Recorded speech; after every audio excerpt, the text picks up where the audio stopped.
Alright guys, welcome back to VALORANT's roster drama continuing to go down in quite some force last night with major updates on exactly what happened at 2G to get them to where they are today. Reports about exactly how their IGL rage quit the scrim, then came back to apologise, then the team weren't having any of it. What's exactly the truth of the matter? Because certainly the leader himself has his own thoughts on the matter, but still some scrims going down last night too. Sentinels playing 2G and also with Cloud9 on the menu it seems as well. Very much into your thoughts in the comments. Hit the like button if you enjoy, subscribe if you're new as always, I would greatly appreciate it. Of course, the NA Valorant scene is back underway today with some matches we'll get into here in a second. Before we get there, G2, they've confirmed Anders is in. Now, we talked about Anders getting signed somewhere the other day. Turns out, strategist, coach and all this, he is going to be going to G2 Esports of all teams. Pretty notable, it's got to be said, for the super team from, let's say, a coaching perspective, they are trying to form over there. Sure, they didn't win Bangkok in the end, but they did still look very impressive, and in the Americas,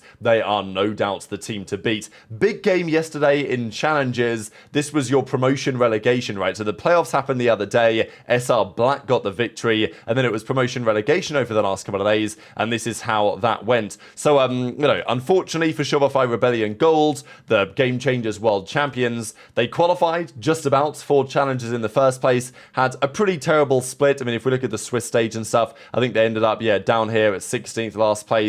They ended up, 0-4. They won one map in the end, minus 51 map counts. They made it through to promotion relegation. Of course, you didn't want to make it through there, but that's what happened. And then they lost their game yesterday to the Fun Havers, basically, to bow out of the tournament. So, pretty tough. They're not going to be back next time. It's a really difficult one, right? Because, obviously, look, still best team in Game Changers, probably going to win the Game Changers World Championship again. And the reality is that this good practice they'll have had against better teams, tier 2 teams, sometimes some tier 1 competition, will maybe have even bridged the gap or extended the gap between them and the other Game Changers teams. But look, the reality is still there that a team isn't good enough, and that is just what it is. I mean, there's no sugarcoating it. I think some of these players maybe could get on another team, like they could potentially, if they wanted to leave the Game Changer scene and go and play on a Tier 2 Challengers team, it's, not an impossibility, but as a quintet, as it were, like as a 5-player roster, it's, simply not good enough as it stands. Maybe that'll change in due course, but, for now, we've not seen much evidence of it.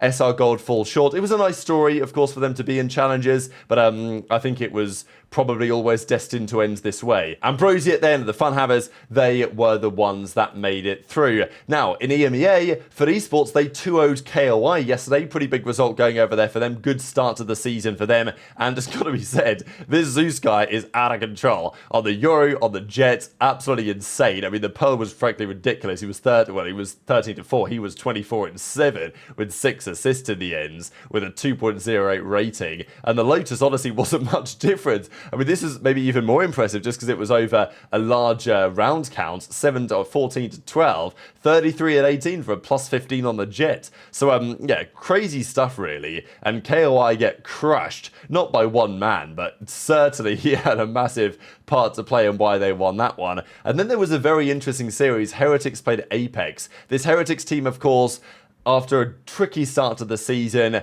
and a lot of problems they've suffered from and faced, they're hoping to turn things around. This was a crazy clutch here from Avova, and after this clutch you were thinking, wow, this is seriously on. Apex already up 1-0 in the series at this point, in a 1 versus 3 for Avova. Gets the first one, finds himself in a 1 versus 2, somehow manages to find the headshot through the smoke. Gen.G Fishy goes for the defuse as well, and then kind of baits out a couple of shots, eventually wins the 1 versus 1 as well against Gen.G Fishy to end up closing out a pretty incredible round here really for Apex to eventually win. And in the end, Apex, they lose the map though, and they eventually lose the series too. So Heretics got the job done. They came back on the split 13-8 despite that great clutch. Miniboo had his part to play, and then the Icebox was pretty impressive, 13-6. So kind of the expected result, I would say. But Apex continued to be reasonably impressive in the EMEA side. We'll just look at the Americas real quick to see what's underway, of course, today, and that is as follows. The Sentinels play Crew, and then it's NRG Furia. Real big game for NRG, especially after they lost to Cloud9. It's a big game for everyone, right? And Crew are also a competitive force, so they're not, as ever, a team to be overestimated. Fury are also okay as well, but look, they got 2-0'd by G2. NRG will hope to bounce back there, because if NRG lose to Fury tonight, they play G2 next. and that could be a really tricky start to their campaign. So that's a very important series to look at. But 2G, they lost to EG, 2G play Loud this weekend, and they will play Loud with a different roster than they presently have, because Zap is gone from the team, and that is increasingly clear.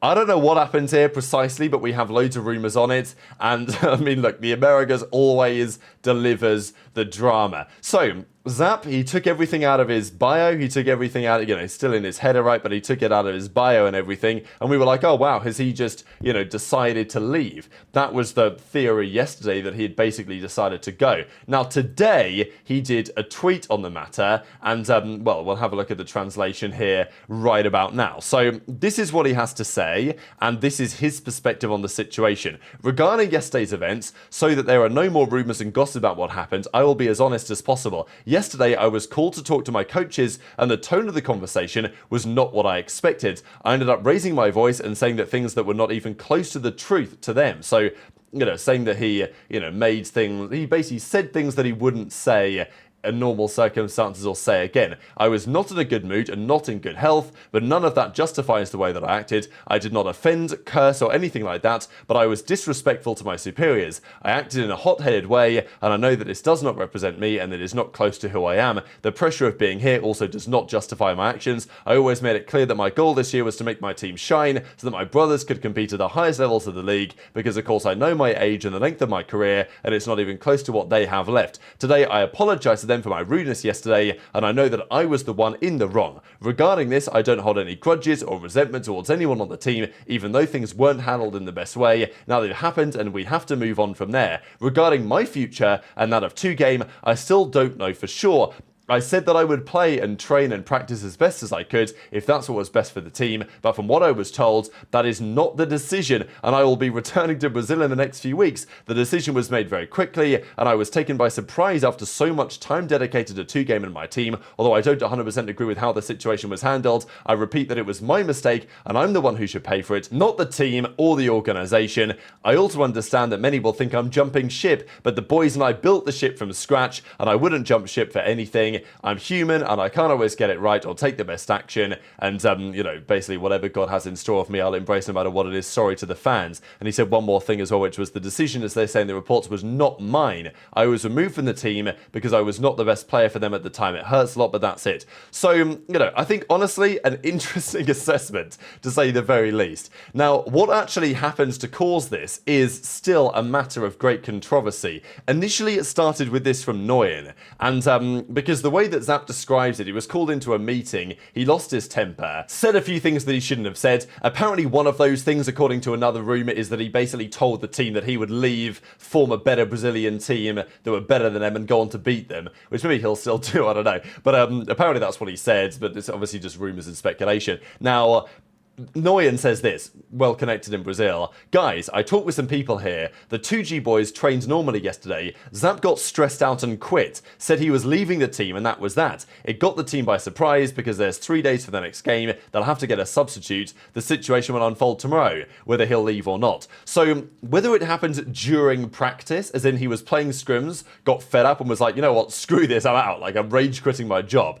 And then kind of came back the next day and was like apologetic, because the way that Zap describes it, he kind of got called into a meeting, right? That's how he described it at the top here, where he says, basically the team, I was called to talk to my coaches. The tone of conversation was not what I expected. So it doesn't fully add up, although that some things certainly do align. There was also this comment from, Brazilian caster and analyst, former player from Brazil, who said this: Zap just made a tweet saying that 2G decided to remove him. Here's what's happened without any distortions. Zap rage quitted yesterday during scrims and decided that he wasn't going to be part of the team anymore. Today he woke up regretful and asked to come back. 2G said he ain't coming back anymore and he should face the consequences of his decision. So that's apparently where we are. Obviously, Zap's story is slightly different, but it still is the same bottom line that this guy has, to some degree, rage quit his team, at least said that he was going to quit. And then he says, oh, sorry, guys, can I come back, please? And they say, no, you said you're going to quit, you're quitting, you're not the right man for us right now if you've not got confidence in the team underlying your behavior. So, unlucky, we're going to get somebody else in instead. 2G are still cooked, but it's like, roster drama, baby, in Americas, it never is too far around the corner. Let's talk scrims before we close out the video, because 2G, I don't know who they're playing with, but they're playing with someone, and they were down 5-14 to a various team we don't know. 100T were up 12-8, EG 15-6. Few of the notable ones too, 100T, Sentinels are actually scrimming 2 game as well. EG are up 10-1. The question marks always make things questionable, obviously. We don't know who they're playing against. We do know that NRG were 16-7 up on someone, and, Sentinels were 11-6 up on 2G, but actually 2G looked pretty good in the ends. I wouldn't say good, but better than they maybe could have been. EG were 13-3 and then 14-4 against M80, so that was pretty interesting to see, especially with M80 looking pretty damn good in challenges. For EG to be winning some of these scrims impressively is maybe a sign of things to come, and it ended up being 11-9 in favour. So you guys can see here it was 0-1, 4-2, 7-3, 11-9, Sentinels versus 2G. So whatever 2G were playing with, it wasn't horrifically bad. And it's like, oh my god, a Sentinels washed or something. I don't really think that's true. NRG are up 20-3 against some team as well, so maybe there's a sign that they're making some progress. But then Sentinels scrimmed G2, and this was 9-2. So, yeah, just a few interesting scrim results going around on the day. What do you guys think about the roster drama? As I say, there's always something just around the corner here in the Americas. But hit the like button if you enjoyed, subscribe if you're new, take care, and I'll see you next time.